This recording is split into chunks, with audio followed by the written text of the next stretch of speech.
Peace, family. It's your brother, Marc Lamont Hill. You're watching the Marc Lamont Hill official YouTube channel. So happy to see y'all here tonight on Night School. If you haven't watched before, Night School every day, Monday to Friday at 10:30 p.m. I am here hanging out with my peoples, breaking stuff down, talking about what's going on in the world. It's not a TV show. It's not a podcast. It is a global classroom, and I'm so excited to see all y'all here today. I'm gonna shout out some folk who are in the room, particularly the Marc Lamont Hill official members. If you got a membership, I'm shouting you out tonight. Kim Aboyade Acosta, I see you. Olivia Garnett, I see you. Coyote Hole, I see you. Sahora, I see you. Oh my God. Maliki or Maliki, I see you. Rosability, Change Wave, I see both of y'all. It's so good to see y'all.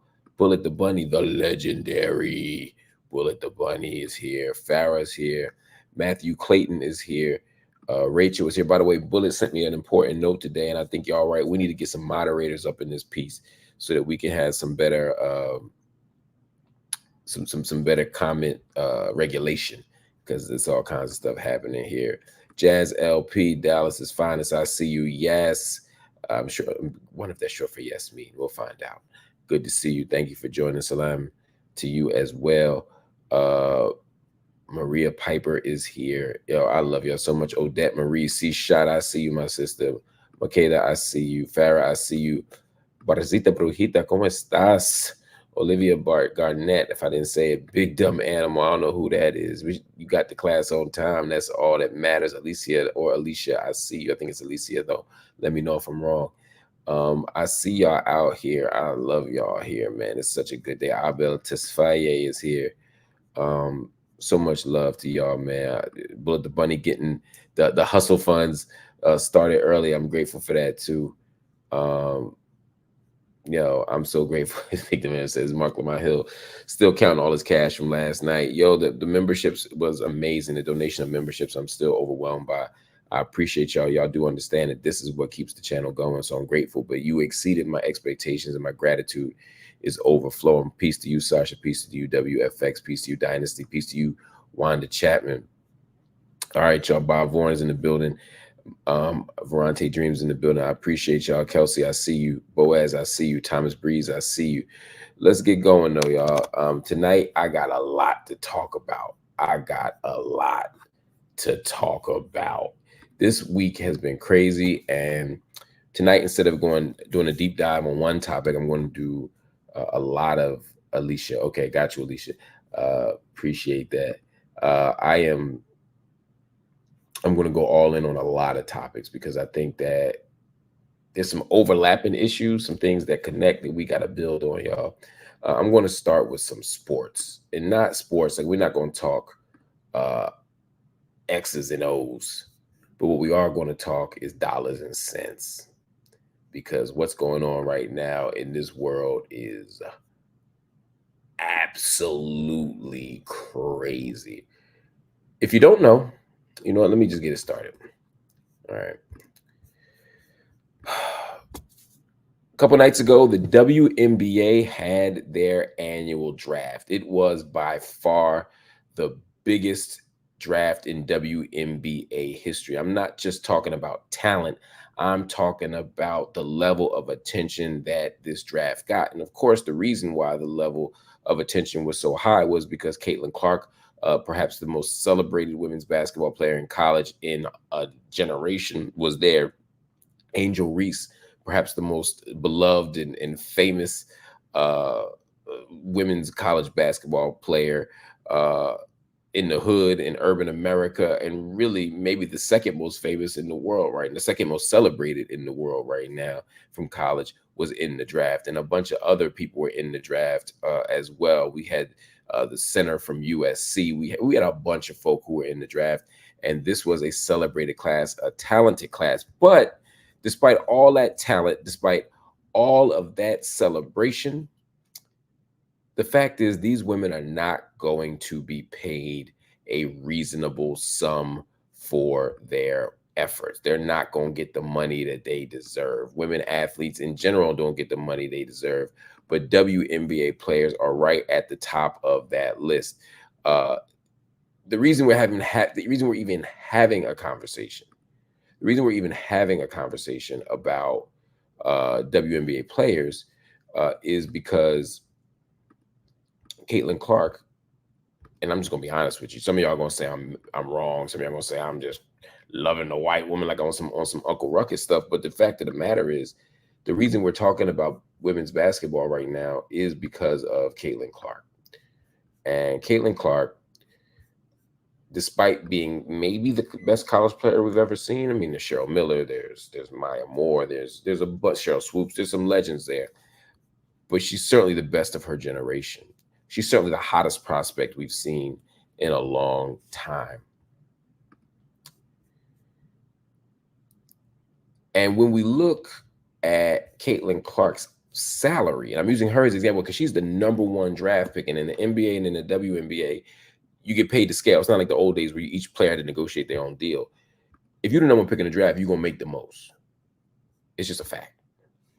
And Caitlin Clark, this is her deal right here. I'm gonna show y'all Caitlin Clark's deal because I don't want y'all to think that I'm being dramatic or hyperbolic. She's the #1 pick in the draft. The #1 pick in the draft. There's nobody in front of her. There's no doubt in the world that she is the best player. There was no dispute about whether she was going to be #1. There was no dispute about whether she deserved to be #1. There was no conversation. There was not one person in the world who said, you know, Caitlin Clark may not be worth all this bread. No, every single person who watched Caitlin Clark play said, you know what, she is her. She is her. And when we look at her salary, let's look at it. She got a 4-year deal. Caitlin Clark's deal is for 4 years.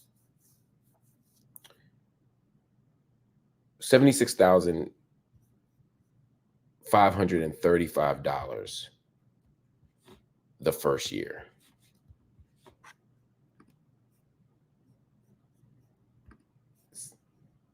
Year 2, $78,000. Year 3, $85,000. Year 4, which is an option year, $97,000. So in her 4th year, she'll be making $97,582. The whole contract, the entire contract is only worth, I mean, say only, there's a whole lot of people who would kill for that type of money.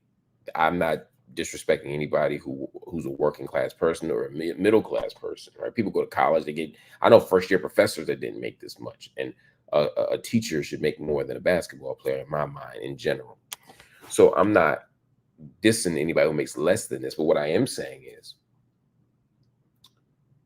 when you think of pro basketball, this ain't the numbers that you think about.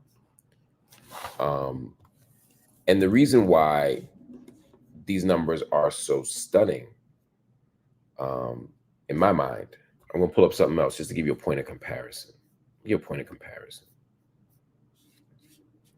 I ain't got no fancy stats for this. I'm just gonna show you old school numbers. Okay, so I want y'all to look at this. This is the salary of Victor Wembanyama. Sorry, my computer's tripping. Victor Wembanyama. He's the #1 draft pick of the San Antonio Spurs in the NBA this past year. His first year at 20, he's going to make $12,160,680 in his first year. In his 4th year, he's going to make $16,864,000. There are 2 club options here. So his overall deal is worth $55,174,766. That means, just doing some basic math here. Let me pull up my calculator, because I don't want to sound like I'm being dramatico.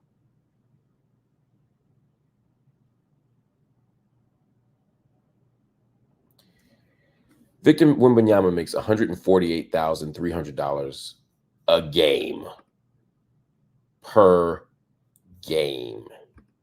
So that means that he's going to make more today, playing today, than Caitlin Clark is going to make in the next 2 years.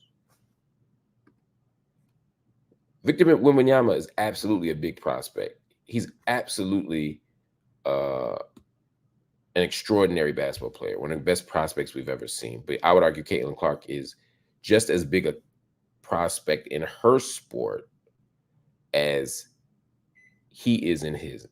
If not exactly, they're in the same conversation. Victor Wembanyama is a generational talent. Caitlin Clark, I think, is a generational talent, but they're in the same neighborhood.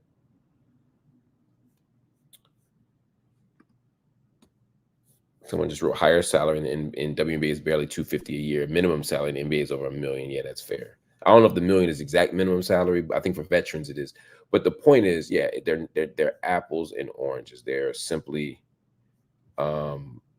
there's just no excuse for the pay disparity. Now, I know what some of y'all are going to say, because I've been hearing it all the time. Well, the WNBA doesn't make enough money. The WNBA doesn't earn enough money to justify paying them more. There are NBA players who say that. There are everyday men who say that. And they say the women get what they deserve. If more people watch the WNBA, then they would get more bread. Well, first of all, y'all caping for billionaires. I promise you, there is not an NBA or WNBA owner that is down to their last dollar. They all pay as little as possible. That's why they have strikes. That's why they have lockouts. That's why they have long negotiations, because the athletes want to make the most, and the athletes want and the owners want to pay the least, right? So please miss me with this whole idea that the owners are doing the best they can in the WNBA, and if only the women could generate more money, they'd be fine. That's what they tell you every year. That's what your boss tells you too.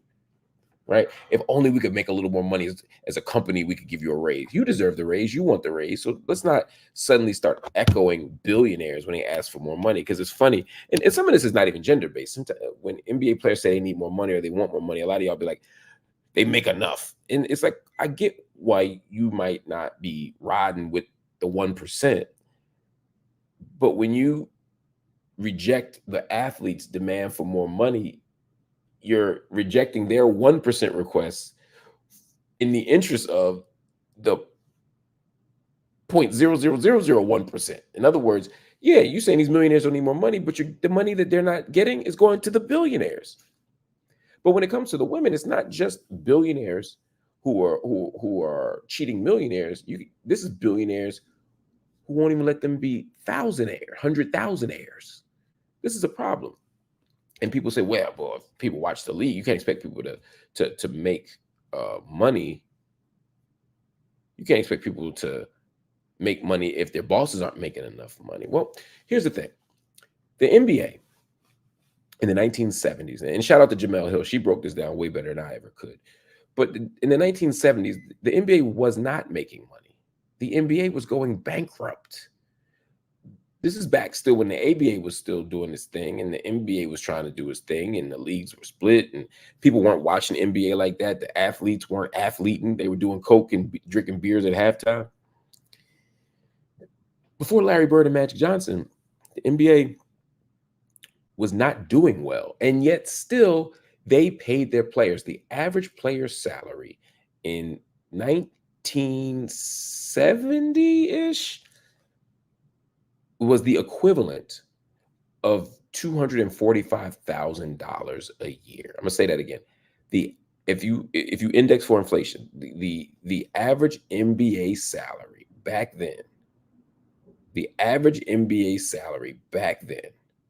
was $240,000 a year. The equivalent of them. Be very clear, because I don't want y'all. I know y'all be like on some well actually on Twitter, right? Y'all love a good well actually.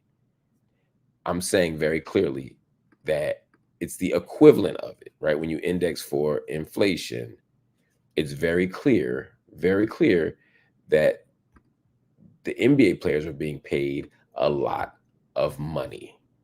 And what makes that a problem is that the league wasn't making any, but they believed that if they invested in male athletes, if they invested in the NBA, they would generate a better product, they'd get better athletes, more people would eventually watch. It takes money to make money. But when it comes to the WNBA, they don't do that. They don't do that.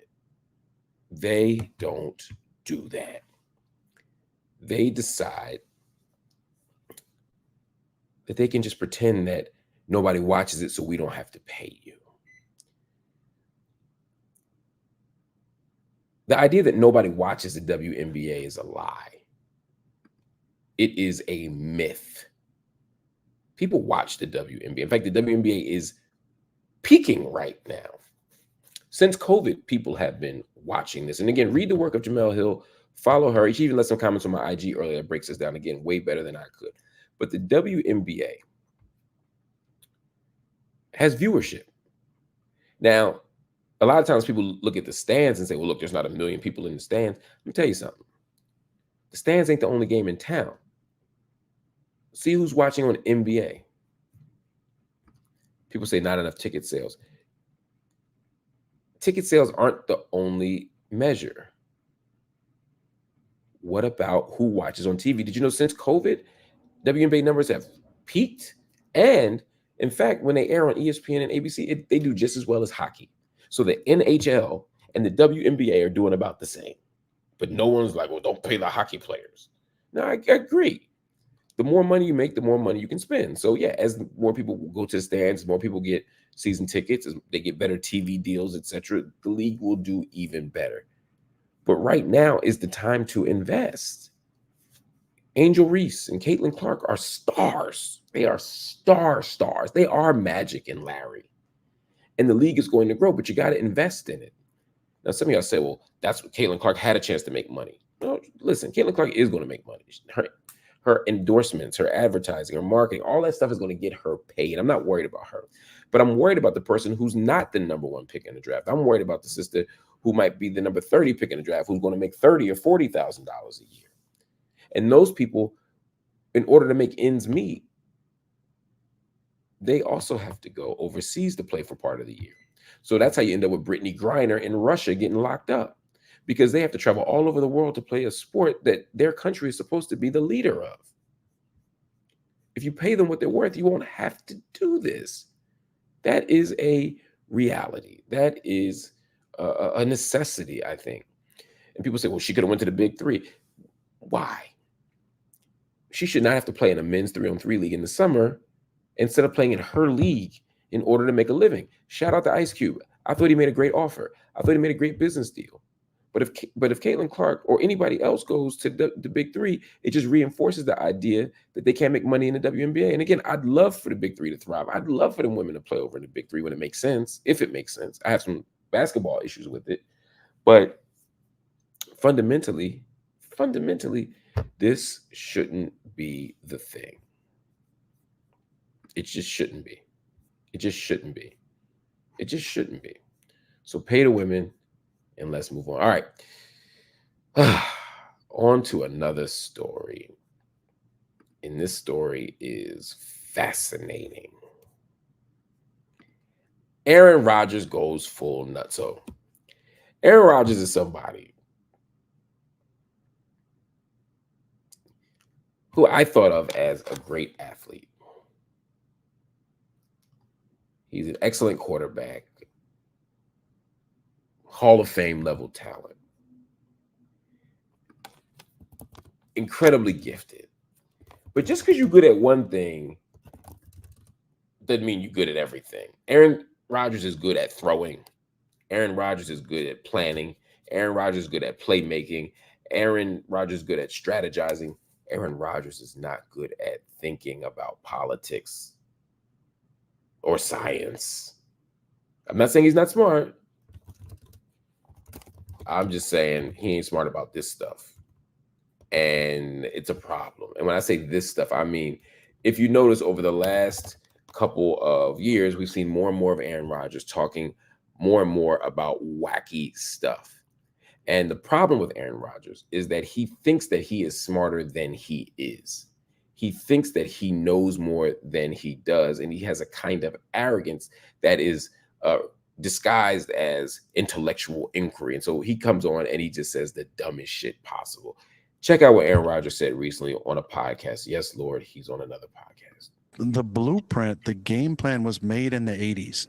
Create a pandemic, with a virus that's going wild, right?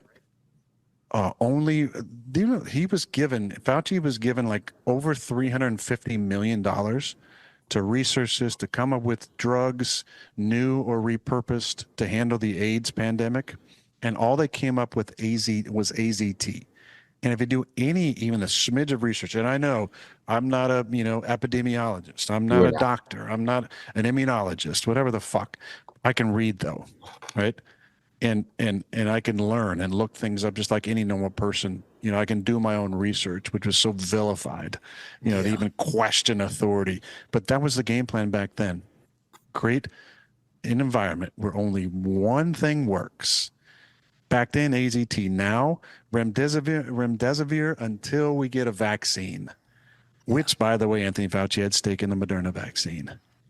And we know Pfizer is one of the most criminally corrupt organizations ever. The fine they paid was the biggest in the history of the DOJ in 2009. Like, what are we talking about? We're going to put our full trust in science that can't be questioned.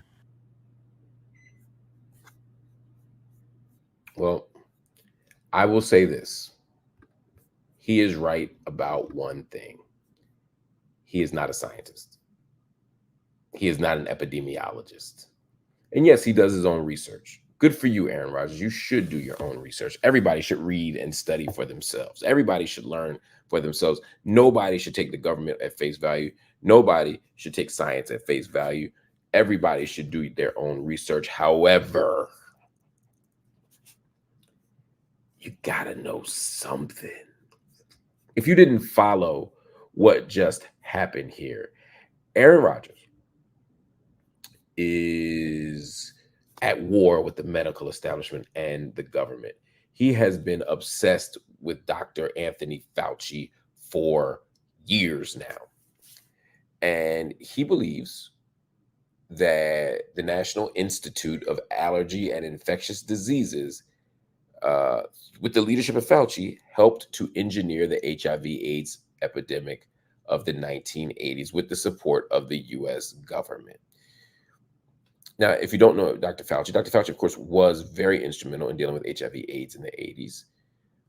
He was trying to stop it, not create it. But Aaron Rodgers, as you just heard, said the blueprint, the game plan was made in the 80s.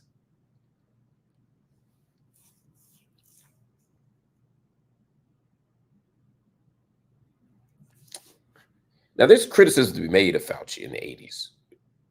100,000 people would die between 1981 and 1990 from AIDS. And the government response wasn't strong enough. More could have been done. They got hundreds of millions of dollars to research. That's all true. But Rodgers' argument is that they created a pandemic, made people go wild, and then just use it as a cash cow. There's no evidence of that. Again, I'm not one of them people that trust the U.S. government. I don't. I'm not one of those people that believes the government say it must be true. That's not the case. I am not one of those people that believes that conspiracy theories are for crackpots only. Rather, I simply don't believe that just because somebody has a fear of it, that makes it true, right? You have a fear of the government conspiracy. It doesn't mean that everything is a conspiracy. You got to show me something. You got to give me some evidence. You got to give me some proof. Now, Aaron Rodgers offers the proof. He says, well, look, AZT. I don't know if y'all know AZT. That is a drug used to treat HIV/AIDS. It's short for azidothymidine. Azidothymidine. AZT is all we know it as, right? He says AZT killed more people than the virus itself. In other words, they made a drug that they could sell that didn't work but made a lot of money and it actually killed more people than HIV/AIDS itself or than AIDS itself. But here's the problem. It ain't true. Show me one shred of evidence that that AZT killed more people than AIDS. That's wild. It's untrue. And guess what? They still use AZT. You know why? Because it works. Because it works. They continue to make these talking points that Fauci had money invested in COVID-19 vaccines. He didn't. But you know what? They don't care. They don't care about the truth. When I say they, I mean the conspiracy theorists. I mean the right-wingers who sprinkle these lies out and dumb people believe it. And the problem with Aaron Rodgers is he sounds smart to people who are dumb. So when he says, well, just like Fauci made money off of AZT in the past, he's now making money off remdesivir now. Except Fauci didn't invent remdesivir, contrary to what people say. He didn't make money off of remdesivir. He said he has a stake in the Moderna vaccine. Now, I can't prove that Fauci doesn't have a stake in the Moderna vaccine, but I've never seen any evidence, not one scintilla of evidence that he does. We can't just say something is true because we say it's true. Show me some evidence of it. If you show me evidence of it, I can believe it. But nothing Aaron Rodgers has said is true. Nothing that has been proven true. Nothing that Aaron Rodgers has done has been demonstrated to be based in anything. So why do we believe Aaron Rodgers? Why should we believe Aaron Rodgers?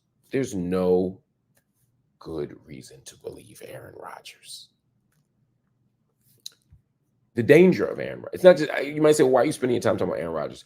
Because unfortunately, there's a large swath of people who will believe Aaron Rodgers simply because he's famous and because he speaks with authority. And Aaron Rodgers is, he positions himself as the smart athlete. And so he has that chip on his shoulder, like, well, you think athletes are dumb, but I'm a smart athlete. You think I'm a dumb athlete, but I'm not. I went to Berkeley. He did go to Berkeley. That's a fact. Aaron Rodgers went to Berkeley for 1 year. After going to Butte College, or is it Butt? It's B-U-T-T-E. I want to say it's Butt just because it's funny, but it might be Butte College. Whatever it is, he went to community college, Butte Community College for a year. No disrespect to community college. Great place to learn. Great use of public resources. And then he went to Cal Berkeley for a year. He didn't go on a Genius Scholarship. He didn't get on a MacArthur Genius Grant. He didn't go as a member of Mensa. He went as a dude that could throw the deep football. And he stayed for a year and he went pro. Again, I don't know. He could be a genius. I ain't seen no evidence of it. Is he a smart guy? On a football field, sure. Is he smart in real life? Probably, maybe. I don't know. But what I do know is there's no reason to believe anything he says simply because he says it. He's not a scientist. He's not a doctor. He has no, there's no reason to believe. Rose Easy, you ain't ish. How you gonna write that? How you gonna write that? How you gonna write that? Y'all ain't right, man. Y'all ain't right this, man. Mark, that was shady. I wasn't being shady. I'm never being shady. I am the least shady person in the world. But what I will tell you is Aaron Rodgers needs to stop talking, or at the very least, we need to stop listening. All right, y'all, I'm gonna take a quick break. We'll be back in 30 seconds. Right? You make her happy, so you'll be all right. And happy wife normally is about happy life for me. Right, that's what I'm saying. It ain't about her, it's about you. So Van says that because Jewish people showed up for Black Americans during the Civil Rights era, he now feels compelled to stand with them now. Let me be clear. What's the white liberal ideology I'm following? I'm not saying you. No, that's what you said. So I'm saying, which one? No one is free until we are all free. There's no room for any injustice.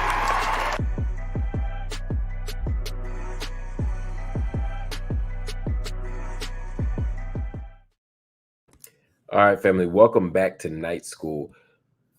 Woo, so much going on tonight, and I promise y'all it's going to be a long, not a long, but it'll be a eventful episode tonight because we got so much going on. Senator Tom Cotton is ginning up violence against pro-Palestinian protesters. Tom Cotton, if you don't know, is the senator from Arkansas, Republican senator from Arkansas, and he is getting some backlash. Why? Because he decided that people who are protesting in the streets to end the genocide in Gaza need to be handled. They need to be dealt with. He didn't say that language, but he said something that might have been worse. This man goes on to Elon Musk's Twitter and sends this tweet out. He says, I encourage people who get stuck behind the pro-Hamas mobs blocking traffic, take matters into your own hands to get them out of the way. It's time to put an end to this nonsense. This is dangerous stuff. So first of all, let's look at what Tom Cotton does. First, he frames everybody who is supporting an end to the genocide in Gaza, people who want an end to the Israel-Hamas war, what I call the Israel's war on Gaza, whatever you want to call it, people want it to end. That doesn't make you pro-Hamas. There are people in Israel that want it to end. Are you saying all those citizens of Israel that say, please, Prime Minister Netanyahu, please end this war, they're all pro-Hamas too? Come on, Tom Cotton. Even if they are pro-Hamas, let's unpack what that means. Right? I don't want to just demonize that discourse either. But what's interesting is the use of it to make it seem as if the people on the streets are supporting something evil, thereby justifying anything you do to them as legitimate. He doesn't call them free speech protesters. He calls them pro-Hamas mobs. And I'm getting to the good part, but this is interesting. This is interesting. And I'm going to tell you why. He doesn't call the people who are using their free speech right to defend Palestinians, to speak to Palestinian human rights or Palestinian self-determination. He doesn't use that First Amendment option. He doesn't talk about them as First Amendment worthy people. No, he talks about them as mobs, again, as criminals. He says, take matters into your own hands to get them out of the way. It's time to put an end to this nonsense. So he's saying people who are doing civil disobedience, people who are blocking traffic, people who are walking across bridges, people who are doing sit-ins, that all of them are criminals. They're pro-Hamas mobs. They're pro-terrorist mobs that need to be handled. How should you handle them? By taking matters into your own hands. He's literally implying that you should physically do something to get those people out the way. Now, here's the thing about Tom Cotton. If Tom Cotton said, look, I don't believe that people, even in the context of free speech, should be causing disruption, should be causing unrest. I don't believe that people who use their First Amendment rights of free speech should impede upon other people's free movement. I don't believe that people should be causing problems. I'd say, fine, I don't respect that view of the First Amendment. But I get your point, right? I want to get to work too. I don't need nobody blocking the highway. I'd rather not be blocking the highway. But if you're speaking for Palestine, or you're speaking for reproductive freedom, or you're speaking for environmental justice, or you're speaking for a gajillion other issues, reparations, cool. I'm not tripping, but I get the frustration if Tom Cotton is purely just frustrated with people blocking. But here's the thing about Tom Cotton. Just yesterday, this same man who's pissed off about Palestinian advocates and Palestinian allies marching in the street and calling them criminals, the very same guy who's tough on crime publicly supports the people who bum rushed the Capitol and staged an insurrection against the U.S. government. Oh, Tommy. Oh, Tommy. Tommy. So you good with staging a full damn near coup of the government. You're cool with an insurrection against the government. But oh, them people blocking bridges, that's too far. And the whole thing, let's be honest here, the whole thing is BS. They spend every January celebrating Martin Luther King Jr., romanticizing civil rights, acting like them or their parents weren't the ones telling Bull Connor's dogs to bite, like they weren't the ones struggling against civil rights, that they weren't the ones stopping Ruby Bridges from getting into the school. But let's get past that. They're actually saying that what Dr. King did was great. Well, how do you think the Pettus Bridge protest happened? You think cars were driving through the civil rights leaders and the civil rights activists? Of course not. Of course not. They stop traffic.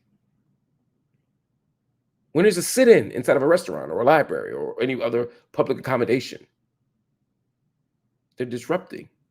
The whole point of protest, the whole point of civil disobedience is to break the law for a just cause, what John Lewis called good trouble. So y'all love good trouble when you're dreaming about the 60s. Y'all love to pretend that you would have been down with Dr. King. But when the rubber meets the road, when it's happening in your era, when you have an opportunity to actually speak on justice, you say, take matters into your own hands to get them out of the way. Look, I'm not no lawyer, so I'll let the lawyer speak to this. This feels like incitement.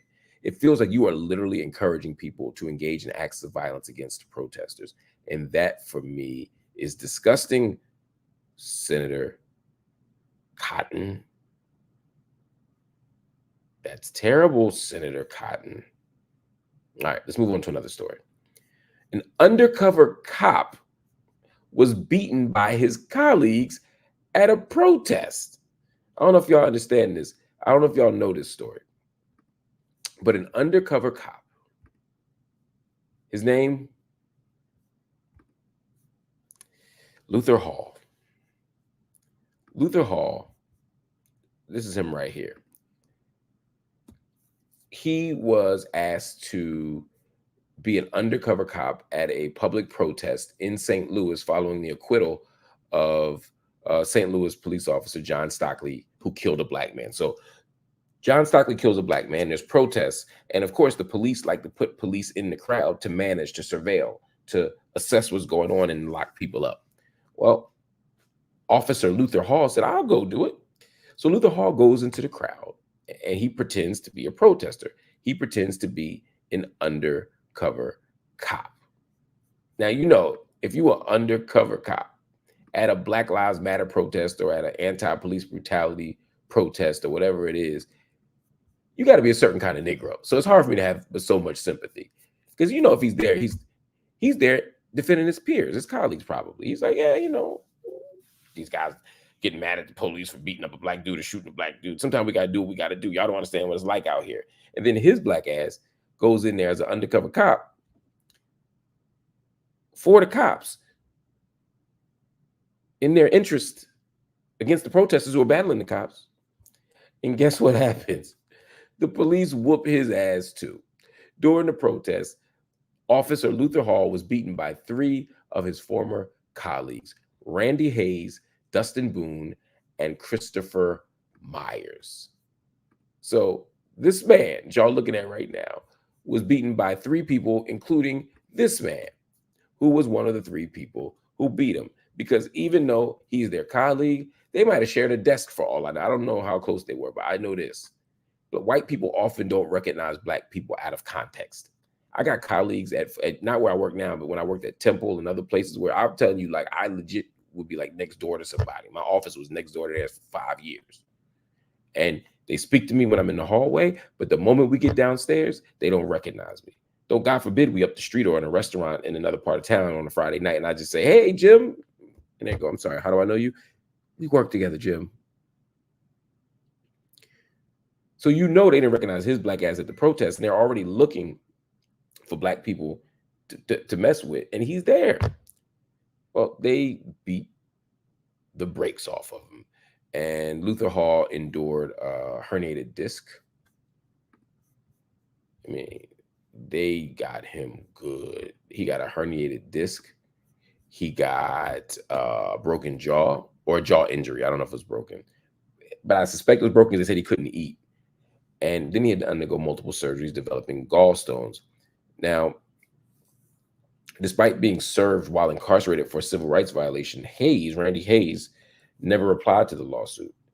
And his claims against the other two officers, Boone and Myers, are still pending. But let me tell you something. Brother got paid $23.5 million. That's a lot of money. That's a lot of money. I mean, some of y'all like, I'll get my ass whooped for $23.5 million. I can't say that I wouldn't. I don't know if I sign up for it, but I could sleep a lot better knowing I'm getting that much money. I'll just say that. But nevertheless, the point of the story is, the moral of the story is, police officer, you think that claims of police brutality against Black people are exaggerated? Well, turns out they weren't. So you had to learn that lesson the hard way. Now, again, I'm not happy you got your ass whooped,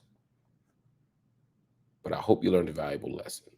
And I hope everybody out there watching learns a valuable lesson. Police close ranks fast. And I'm sure if they recognized him as a police officer, they wouldn't have beat him up. But the fact is, they can't recognize him as a police officer. If they couldn't recognize the undercover cop as a police officer, maybe they can't recognize the normal Black citizen as a citizen. Maybe they think that he is violent or crazy. Same way you thought that trained cop was somebody who was a person of harm. Maybe that's how y'all treat everyday people. Maybe that's how y'all treat regular people. I'm just saying. Yeah, Amity. He certainly effed around, and he absolutely found out. I don't like it.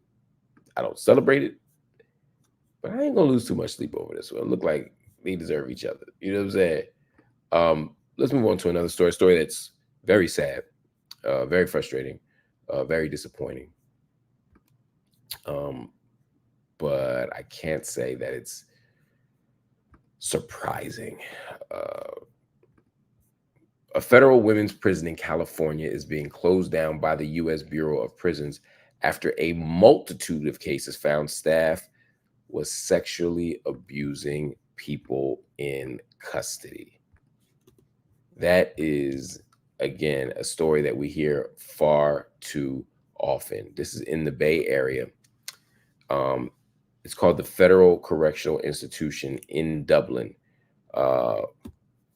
And the closure of that institution follows a series of criminal trials of former correctional officers who were found to have repeatedly sexually abused incarcerated women.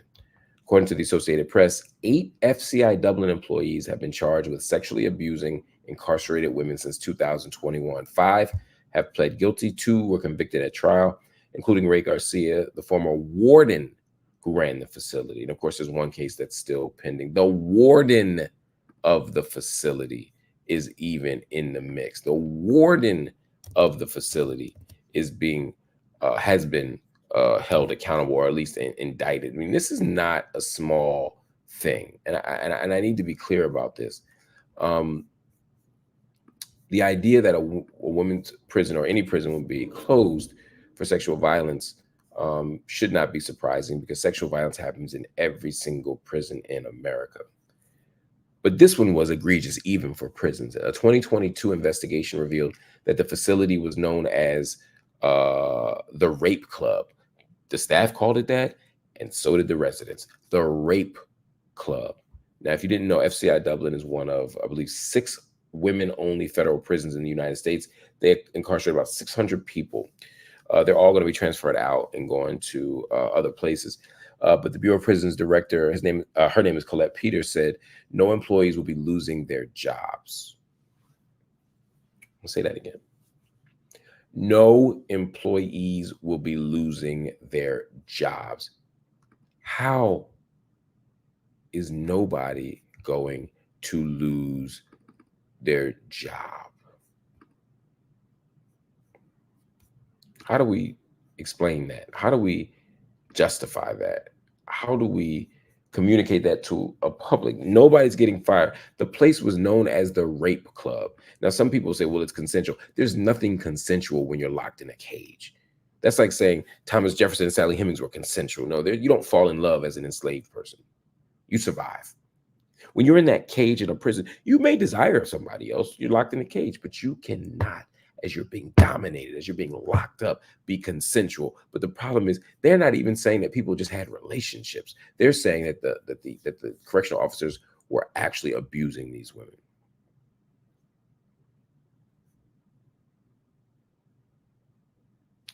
There's an accountability that the prison has. And they're committed, it seems, to shirking it, excuse me. They had a narrative that it was the rape club. People knew people were being sexually assaulted.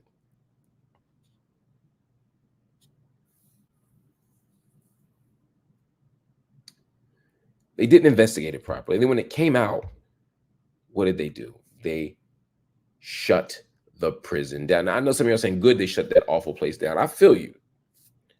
But a few weeks ago, a judge appointed a special master to oversee the operations in Dublin. They wanted to make sure people were protected. They wanted to see what was going on in the institution. They wanted to get to the bottom of the truth of things. So what they do, they shut the whole thing down so that there's no accountability. There's no truth telling. There's no deep investigation. They shut it all down. They shut it all down. And then they shipped those women out all over the country. I don't think you understand. When you got to go 200, 300, 400 miles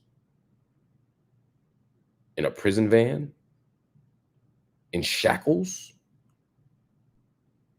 what they call rough rides, one of the toughest things you can encounter as an incarcerated person. So they know what they're doing. But the point here is that this prison is not exceptional. It's only exceptional in the sense that they got caught. It's only exceptional because of scale. But every single prison you go to, people are being sexually assaulted. People are being sexually exploited. People are being raped. People are being impregnated. All these things happen inside of women's prisons. And except for impregnation, this happens in men's prisons too. All kinds of abuse. But we pretend that it's normal. Rape culture pretends that prison rape is normal. They make jokes about prison rape. Oh, don't drop the soap. We normalize sexual violence in incarceration facilities. We cannot do that anymore. We simply cannot. But that's what's going on there. We'll continue to cover it. What we need here is not just shutting down the prison, although that's important. We shut all prisons down, as far as I'm concerned. But we need accountability for what happened. We need truth and reconciliation for what happened. That's all I'm saying. All right, y'all, I just got one more story for y'all.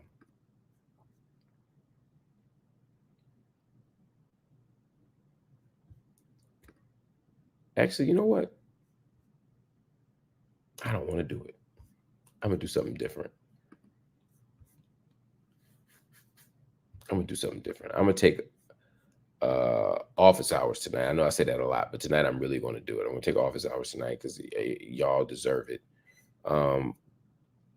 Let's do our Gaza update, and then we'll do a full conversation on night school with Q&A. We're going to call it office hours, and we're going to do it.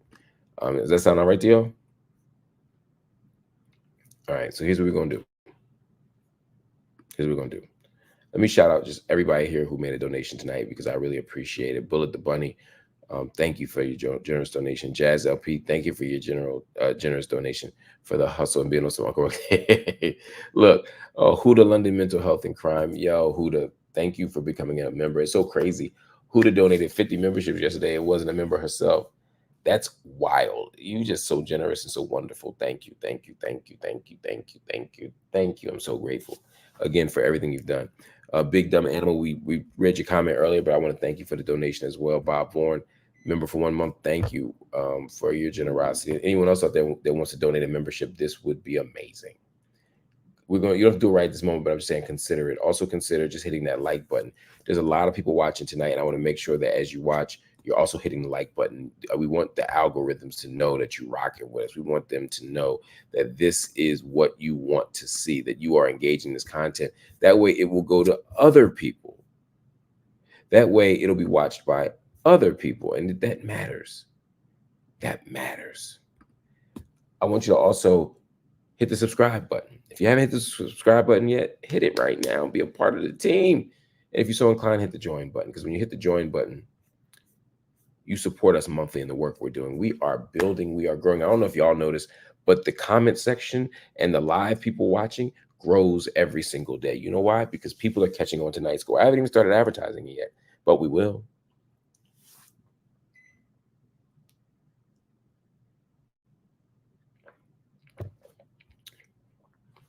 I hear you, Navia Bella. That's why I did that water.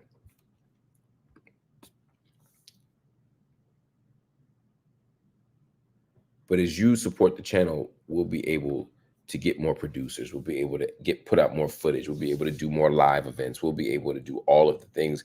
There's nobody writing me a check. There is nobody giving me independent money. I ain't got no billionaire behind me. I ain't got no corporation behind me. This is all on the muscle, out of the pocket, out of the grind, out of the crib. And I want to keep it that way. I don't want to be anything different. I do plenty of corporate media. I've done plenty of corporate media. I've been on national TV. I'm on national TV. But the point of Night School is to not do more media, to not do more TV, but to be creating a platform and a space for political education, for organizing, for deep study. That's what we here for, deep study.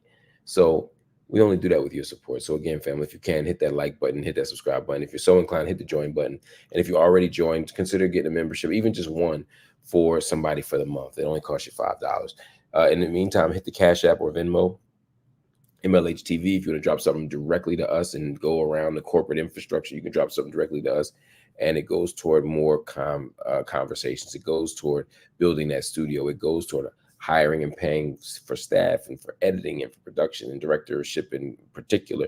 We need all of it. We're working on all of it, and we're so grateful. But look, if you never donate $1, that's fine. Just promise me you'll keep watching.